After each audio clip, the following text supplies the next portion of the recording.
So everybody remember my Framework 16? It's a time for a little bit of a follow-up. Like, what's going on with my Framework 16? Where is it and what's going on? Well, it turns out Tom Lawrence has my Framework 16 because I've switched to Strix Halo, and part of the reason for that is because it has the DGPU.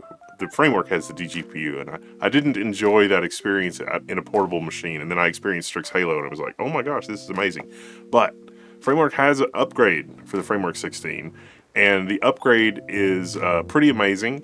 And I wanted to talk to Tom about his experiences with the laptop and like how he's used it, and we could talk about what my experiences were using it, because why not?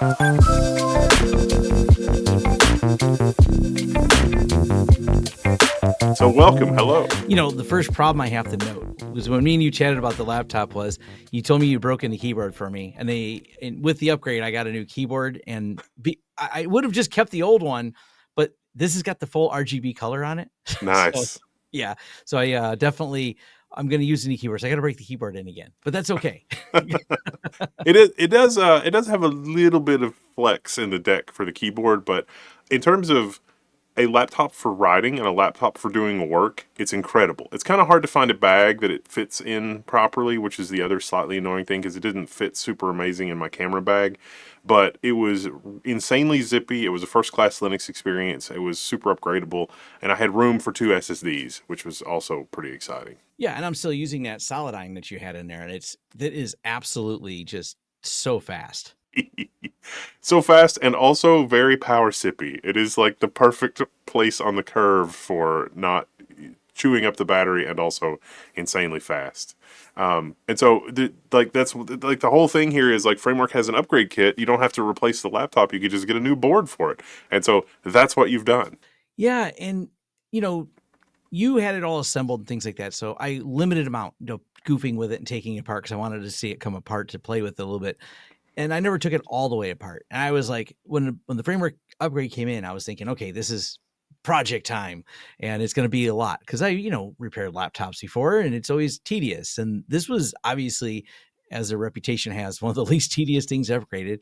I was really impressed with how the graphics card come in and out with the way the 4 screws sit on. I'm like, oh, this is just like such a clever design. Like, I feel like it's well engineered. So as far as the upgrade itself, other than mistakes I made, it was fine. And the mistakes I made were not too detrimental. They were just me thinking I had something plugged in and I didn't. And then I knocked a connector loose, but any of the connectors I knocked loose were easy enough to figure out, put back on. And by the way, Framework's documentation, so I'm not searching for some random YouTuber to show me how it does it. I love that Framework has their own documentation for any component, any piece of how it flips up, how it comes apart, which order it comes apart in, which is incredibly helpful. So you're not, chasing down someone who may not be correct. The manufacturer has all this. You've got the QR codes right there on the, like, as stickers. So you could just, and it's a link and you just follow it and it's great. And it's really, really awesome. Because some of it is not, it is clever engineering. It's like you look at it and it's like, it's not super obvious how it all goes together. And then it's like, oh, this is actually a really clever, brilliant design. Yeah, it's a little bit fiddly with some of those really thin screws that come out when you have to take it that far apart, but just getting to the normal things like the memory, I kind of wish it didn't have that metal in the way, the cover that it has, but it's not that it's easy enough to take out that it's just a few extra screws. So I wouldn't mind if you could just flip the keyboard up and pop the memory out. But on the other side of that, if you left your laptop sitting somewhere, someone could just flip the keyboard up and pop the memory out because the keyboard is toolless to come off. So for me, I was tooling around like the data center or, other machines, and I would always grab it on the corner. And I was really hard on it because it was a workhorse laptop. Like, I didn't buy it to baby it. And I was very impressed with how it held up with that level of physical abuse. Even having the big heavy DGPU in the back. Yeah. It's and it's seen more abuse since then. I am because I wasn't mine when you said you're like, oh, it's got a few scuffs. I'm like, it'll have more. I am. They are going with me places, and among the places and travels, it managed to catch the eye of a curious TS agent who now dropped it and kind of bent the bent it a little bit, but the screen works fine. I'm like, I haven't decided if I want to replace it. It's just a slight little bend and a scuff, and I put a cover already over it, and it bothers me more they scuffed the cover because I kind of like the D-band cover I put on it. But I can just go get another one, and no one would probably even notice it. But I don't know. It's just a battle scar, I guess it has from surviving a trip. I can't remember, I was going to Florida? No, I was in Nashville when I took it. So Now, my configuration was the 7700S, but now you've upgraded to the RTX 5070 Max Q, and oh that's modular, so yeah. it's not a big deal. Yeah, and that's the interesting part is you don't have to take it completely apart to swap a graphics card. And that's also comes down to that really clever engineering that I can just slide the graphics card out and slide another graphics card in there. And going to that NVIDIA makes a huge difference because there's just better support for it than the other ones. I mean, they are the leader when it comes to that. You don't have to fiddle around as much to get Olama working on it. Tokens per second is good. What really surprises me is the thermals on it because it's really quiet. Even when I'm really ramping it up and having a good conversation with my GPU, that thing is not really it's not, I mean, I hear the fans come on, but it's not to the point where it's annoying because I actually have a gaming laptop and I forget the exact model of it, Asus, but yeah, I kind of want that thing in the other room now because it's just, it's going to take off at one point. It's just like, it's one of the dedicated Asus gaming ones and it just has a general loud fan. I usually get headphones on. It doesn't bother me, but it's nice with this one because I'm not bothered at all by it. And it feels like they just did a good job with the ventilation on it. Now, I had especially early on, like a sleep and wake and suspend to RAM, especially if I was actually using the DGPU, the 7700S, was always a little tricky and a little problematic. It got better later in like the kernel life cycle, but how is suspend, resume, and all of that stuff? That has been a really awesome upgrade for that because I kept having fiddly problems with it as well. You would go to turn it off and it would just decide to stay on for another 20, 30 seconds before it went off.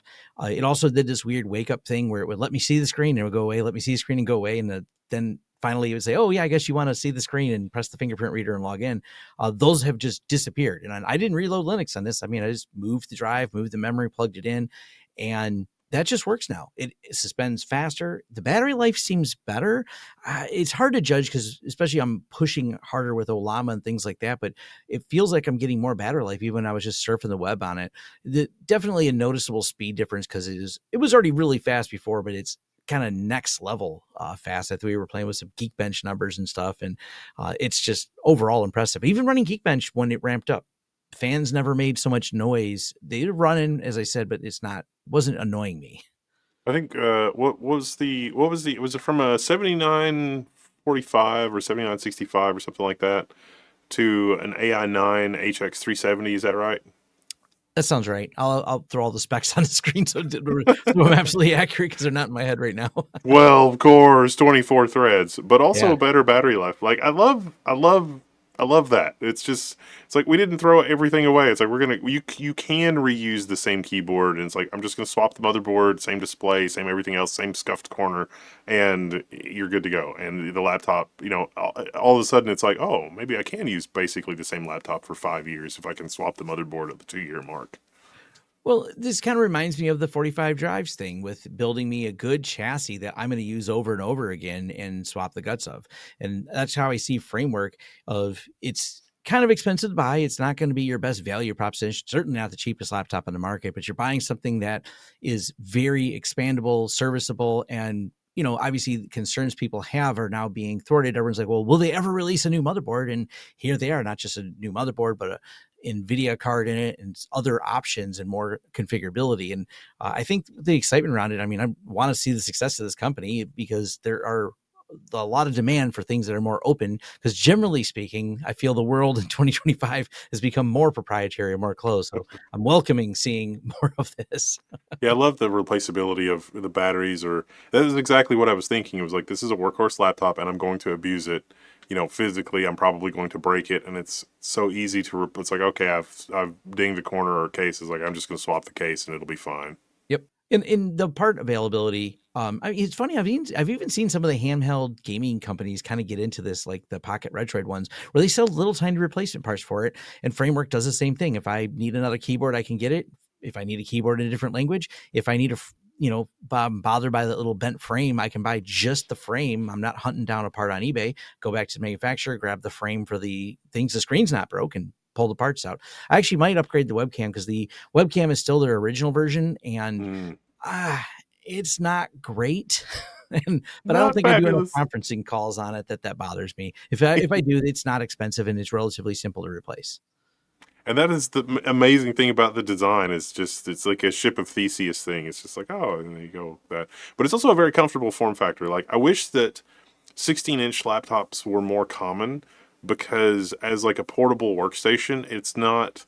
You remember like the old like true portable workstations, and I Yeah. think Dell and some other people sell them, and it's just they're so brick-like. And this thing will run circles around those and is way less brick-like. And the form factor is a lot more comfortable versus like, an ultra-wide screen. But it's not really caught on yet. But once you use it, it's like, oh, I get it now.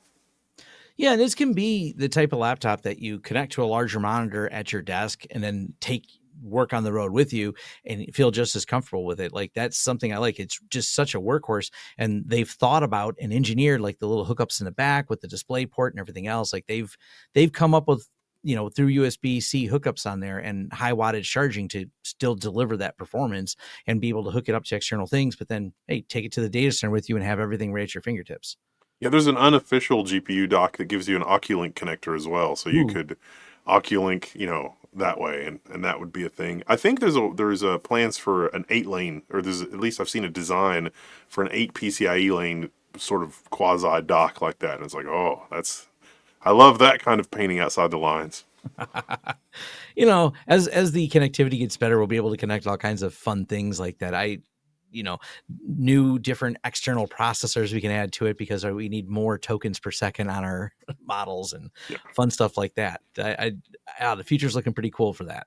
I've also seen a couple of these AMD machines pop up with support for 80 gig USB 4 and so 80/120 gig USB 4. So it's like, oh, that opens up a lot of possibilities too for external connectivity and like using it as a workstation replacement. So it's exciting to see you use a Framework 16 like this, and it's exciting to see like this level of upgradability. And it's like, oh, I didn't replace the battery, but suddenly I've got an extra hour of battery life because I'm on a new platform.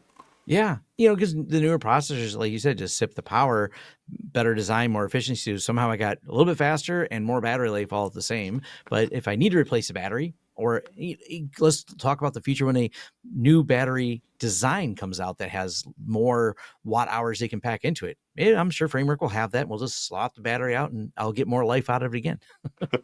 Well, that's awesome. Well, your video's got some benchmark results. You sent over the Geekbench results. The Yep. Geekbench results, the CPU just right at 3,000 single core. Pretty impressive multi-core performance, and yeah. So I mean, you've got the numbers for the Yeah. performance to back it up, and the performance on battery is really similar to the performance from the wall too, which is nice Yeah. to see. Cool. Anything else? Any other words of wisdom you want to share about your build/upgrade? Or No, like, just check out your build video. yeah, check out the build video. Mistakes were made. Follow the instructions, or you can spend time doing things twice. I'm a proper technician. I read it after I got stuck twice. I That's had a how I lot know of how fun. good the documents are on their site. I had a lot of fun putting it together the first time, and it was just Yeah. like, okay, let's try to do it because it was, as I recall, the old motherboard design was like a 2230 under the 2280, and I put in the 2280, and I was like, where is the other M.2 port? And it's like, oh right, it's under the other one. Yeah. Interesting. Yeah. Interesting there. The fingerprint reader works in Linux. This is the first Linux laptop I've had that's got a fingerprint reader. I'm actually shocked at how good it works. It gives me the same experience. I have a Mac Air that's kind of my truly portable because I don't like typing on a phone device. And I would say I'm impressed with it. It's consistent and reads my fingers great. So that is kind of a surprising thing just for Linux. I remember years ago testing it and being truly disappointed on an old Sony laptop, or no, an old Lenovo laptop, I think it was, and going, yeah, this is not a great experience. But the Ubuntu 2510, no problem. Fingerprint reading, putting fingers in there, and setting it up. Just a surprisingly good experience on that. I've been surprised at how, like, I think when I had it set up, I sent you the LED boards, and I had like Conway's Game Yeah. of Life set up on one, and I forgot what I set up on the other one. I And I've played with a few different things. It's back to Conway's Game of Life. well, I mean, it's QMK under the hood, so it's just like, oh, I can customize it. This the same, Framework has done all these little things, these little details to make quality of life really good. And like the fingerprint readers, in the Sony days, they would kind of cheat and try to put it in the operating system or the driver. But then it's like, if you actually want security, you need the hardware to do it, because the driver could just lie and be like, "Yep, Right. that's the same finger," and then let you in. And it's like, oh, that's not good from a security standpoint. So You know, being able to type sudo and just touch your finger over there. Oh, being security minded, I have a high entropy password, which sometimes it's a lot of typing. I've also seen an aftermarket YubiKey where somebody has like sawed away a YubiKey and made it into one of the little modules on the side, and it's like, oh, Oh, interesting. I kind of like that idea. I could probably because you could 3D print the module and get a YubiKey in there. Okay. Yeah, Now you I know. lift up the laptop and you slip your finger under there to touch the YubiKey, and then it's just like, boop, there it is. But it's not external because it's inside the module. Yeah, so it's not hanging out. That's actually a great idea because the modules, if people didn't know, they're actually just USB-C on the motherboard, which is clever for connectivity. But being able to embed and 3D print something and slide it in there, that would be a great for the YubiKey, man. That's just 3D print, put one in there. 3D printable accessories for your laptop that are actually legit. It's like Yeah. only Framework makes that possible. Yeah, absolutely. Just the possibilities are endless, and that's what I have such a big smile on my face thinking about it, tinkering with a laptop. I mean, we've had this for desktop for a long time, and it's been the dream for years. Even my early days, I remember all the different 20 years ago plans companies had for modular laptops, but none of them really ever made it to market. They never were quite viable. This is the first market viable product I've seen in this, and like I said, I wish them all the continued success on it. Yeah, yeah, same, same. It's definitely interesting hardware, and it's definitely interesting to see the next generation upgrade for this be as well executed as it is. So I appreciate you chatting with me about it, and letting you can hear it's two for one. You, the audience, can hear both of our experiences with this platform, and yeah, generally very, very good experience from a laptop. I definitely agree. It's worth the premium to get a laptop like this if you like frequently upgrading, or if you're klutz, or if you are going to put a lot of road miles on it, and it's like, I don't know in what way I'm going to break it, but I don't want a new laptop when I do break it. Yeah. And it's fine holding it by the corner. So that's me like Yeah, the test they really just give. Will it support holding it by the corner? Because I do the same thing. It also sits sideways a lot when yeah, it's yeah. Just it's like, okay, yeah, yep, same thing. And it's sometimes when I'm working on stuff like that, it's like I've got the giant Ethernet thing sticking out the side. I've used two of those Ethernet adapters, one on each side, because one was on the DMZ and one was on like the protected network, and like I was having to do crazy stuff to try to like get the configuration done. And it's like, okay, I've got to configure this on the management VLAN, and then did that actually work? I can ping it over here, and there's no option other than like dual wired. And it's like, yes, this laptop, this is made for me. and I've done the testing. I've got a 10 gig adapter on it, and USB-C 10 gig just works like butter with it now. I had some trouble with it the previous motherboard, but this one, no Yeah. problem. And it supports it on both sides. It's got two different ports that'll support the full speed on that. May have more. I just got to test which ones, because I don't think I have to look and see if their docs show, because I know a couple of the ports won't go quite the same speed. The top ones do, but I think the middle ones do on one side, but not both side. But there's enough ports. I mean, if you can get two 10 gig on your laptop, I think you're doing all right. Yeah. They're not. There's six total. They're not all exactly the same, but that's fine. But you're right. It is shocking how much of an upgrade over the 7000 series AMD CPUs these are. Because it's like, oh, it's just Zen 4 to Zen 5. And it's like, no, they did some magic. Yeah, there's a lot of updates under the hood of there. Neat. Well, check out the Framework 16 and check out the Framework 16 upgrade if you already have a Framework 16. Or if you find an old one on eBay, you can buy it and use that as a platform to, upgrade and go on. So it's pretty awesome. Even if you find a broken one, you can always buy a new motherboard for it. Yeah, or replace whatever part. It's like, oh, the screen's destroyed. It's like, well, just order another screen. It's fine. Cool. Well, check that out, and thanks for hanging out. All right.